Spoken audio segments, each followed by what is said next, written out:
রংপুর চিড়িয়াখানায়। আপনারা জানেন দেশে ২টি সরকারি চিড়িয়াখানা রয়েছে, তার মধ্যে রংপুর একটি। এর মধ্যে ৩১ প্রজাতির পশু আছে, তার মধ্যে প্রাণী রয়েছে ২৪৯টি।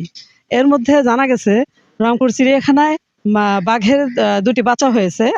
জানা গেছে যেটি ২টি বাঘের বাচ্চা হয়েছে, বাচ্চা দুটি অব্যবস্থার কারণে মারা গেছে।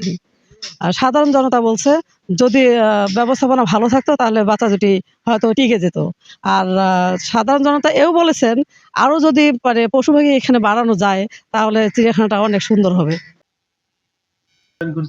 জয়েন করার আগেই আমি যেটি জানতে পেরেছি যে এখানে বাঘের নতুন অতিথি আমাদের আসছিল, ২টি ছিল। একটা অতিথি ৫-৬ হওয়ার সাথে সাথেই এটি আসলে ইয়ে হয়। আর যেটি ছিল এটি ওই বাঘ যেটি বাঘিনী একটি বৈশিষ্ট্য আছে, মেল বাঘ সাথে এটি রাখা যায় না, এটা খেয়ে ফেলে। আর ফিমেল যে এখানে যে বাঘিনী আবার বাচ্চাকে লালন পালন করে। এটি তার বৈশিষ্ট্য আরকি, যেটা যেখান থেকে আমরা এটা চিটাগাং থেকে নিয়ে আসছি, সেখানে হিস্ট্রি নিয়ে দেখি যে আসলে ওখানেও এটাকে এরা পারে না। তো তাদের সাথে এখানে যারা ওই সময় যারা ছিল আমার জু অফিসে, তারাই মেইনলি এই ট্রিটমেন্টটা আসলে দেখে। তো তাদের সাথে ঢাকা চিড়িয়াখানাতে এটি, যদিও আমরা এটা রিস্ক, কিন্তু আসলে আমরাও চাই না এই ঝুঁকিটা নিতে, যে ওর কাছ থেকে সরায় নেওয়াটা আরকি। এটা প্রশ্ন আসে। যদিও আমাদেরকে বলা হয়েছে যে তোমরা এই রিস্কটা নিয়ে দেখো, যদি ট্রাই টু দ্য বেস্ট, যদি এটি বাঁচানো যায় তাহলে আমাদের জন্য সেই এনিমেল পাওয়াটা খুব দুর্ভাগ্যের বিষয়, বিশেষ করে রয়্যাল বেঙ্গল টাইগার। এটি আমরা সেই হিসাবে আমরা এটাকে লালন পালনের যে তাদের সাথে পরামর্শ, ঢাকা চিড়িয়াখানার সাথে আমাদের নিজস্ব যে চিন্তা ভাবনায় বইয়ের সাথে সেটি আমরা এটা করছি। আমি আসলেও দেখছি আসলে এটি সুস্থই ছিল। তবে সর্বশেষ এটি হঠাৎ কোনো অসুস্থই ছিল না। আমরা অলরেডি এটি আমাদের যে বাঘের যে শেড আছে, আমরা আগে এসি রুমে রাখতাম। ওখানে আমরা ১ মাসের মধ্যে ট্রান্সফার করছি। তবে একটা বিষয় থাকে কি, যে যতক্ষণ পর্যন্ত না এর, আমরা যেটা বলি যে মৃত্যুর ঝুঁকিটা যতক্ষণ পর্যন্ত না কমে যায়, ততক্ষণ পর্যন্ত আমরা সাধারণত দর্শনার্থীর ইয়াতে আমরা নিয়ে আসি না। তাদের কিছু সাইকোলজিক্যাল বিষয় থাকে, স্ট্রেস পড়ে। তারপরে থাকলে এখানে এটা দেখাটাই স্বাভাবিক। কারণ আমার নিজের সাথে কিন্তু আমি এটার সাথে খেলতাম। এইটি সকালেও ঠিক ছিল, জাস্ট হঠাৎ এটি মারা যায়, স্ট্রোক করে। তো ওই সময় আমি বাইরে ছিলাম, আমার অফিসে বলল। পরে আমি আসার পরে আমাদের যে মেডিকেল টিম আছে, সেই টিমের মাধ্যমে আমরা পোস্টমর্টেম করছি। পোস্টমর্টেম করার পরে আসলে এই রিপোর্টটা আমরা সাধারণত ঢাকাতে পাঠাতে।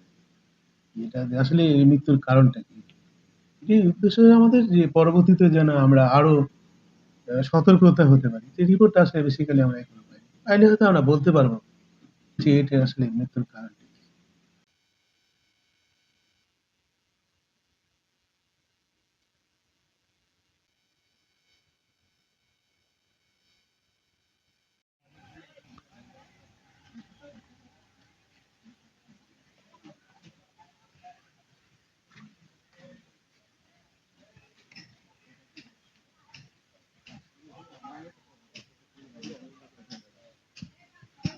হয়ে গিয়েছে, তাই আমি আজকে ঘুরতে আসলাম। কিন্তু ঘুরতে এসে চিড়িয়াখানার অবস্থা দেখে আমার মনে হচ্ছে না যে এটা একটা চিড়িয়াখানা। কারণ এখানকার পশু পাখিদের খাঁচা ভালো না, তাদের খাবার দেওয়ার ব্যবস্থা ভালো না। চিড়িয়াখানায় যে একটা শিশুরা আসবে, সেই শিশুদের পরিবেশও ভালো না। এইটা মনে হয় না যে চিড়িয়াখানা, এটা মনে হচ্ছে যে প্রেমনগর। কারণ শিশুরা আসে তো এইটা দেখবে না, পশু পাখি দেখবে। আর পশু পাখির যদি অবস্থা ভালো না হয় তাহলে শিশুরা তো আসবে না। আর কিছুদিন আগেই শুনলাম যে চিড়িয়াখানায় ২টা বাঘের বাচ্চা হয়েছে, কিন্তু বাঘের বাচ্চাগুলো বলে মারা গিয়েছে। যদি চট্টগ্রামের মধ্যে করোনার সময় শুনেছি যে বাঘের বাচ্চা হয়েছে, সে যদি বড় হতে পারে সুন্দরভাবে, তাহলে আমরা রংপুর চিড়িয়াখানায় কেন বাঘের বাচ্চা বড় হতে পারবে না? এখানে আসলে কাদের দোষ সেটা আসলে দেখা দরকার।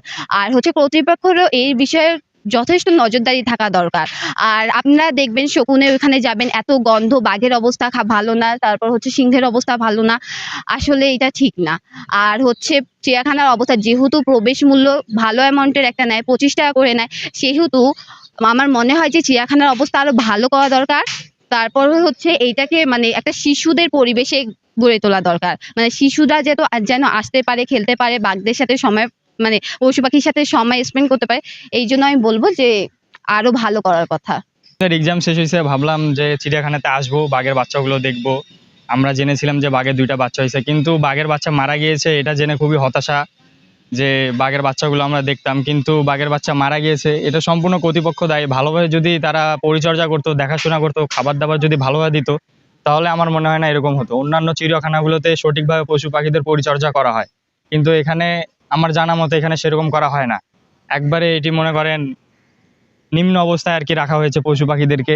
সেরকম অনেক অনেক কয়েকটি জায়গা আছে পরিত্যক্ত, ওইগুলো ভালোভাবে পরিষ্কার করা উচিত এবং পশু পাখিদের সংখ্যা বাড়ানো উচিত।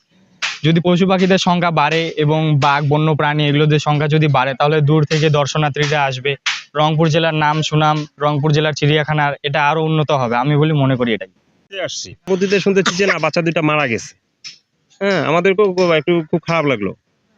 কর্তৃপক্ষের উপরে একটু দৃষ্টি আকর্ষণ করতেছি, যদি এই বিষয়গুলো একটু খেয়াল রাখে তাহলে আরো এই বিষয়টা হচ্ছে অনেক সুন্দর লাগবে চিড়িয়াখানার। জগৎ থেকে আসছি, আমরা ডাক্তার দেখার জন্য আসছি। আমার এটা নাতি হবে। চিড়িয়াখানা আসলাম, এখানে শুনলাম যে এই বাঘের দুইটা বাচ্চা হয়েছিল, বাচ্চা দুইটা নাকি মারা মারা গেছে। ঘুরতে এসে এখানে অনেক কিছু দেখলাম। দেখার পর বাঘ দেখলাম দুইটা। হচ্ছে বাঘের দুইটা বাচ্চা হয়েছিল শুনেছি, কিন্তু বাচ্চা দুইটা মারা গিয়েছে হয়তোবা অব্যবস্থাপনার কারণেই। তো উপযুক্ত যদি পরিচর্যা করা যাইতো হয়তোবা বাচ্চা দুটো বেঁচে থাকতো আর কি। হ্যাঁ, এগুলো আসলে হচ্ছে চিড়িয়াখানা কর্তৃপক্ষের যে যারা ব্যবস্থাপনায় আছে আর কি দায়িত্বে, তারা যদি উপযুক্ত পরিচর্যা করতো তাহলে আরো ভালো হইতো আর কি।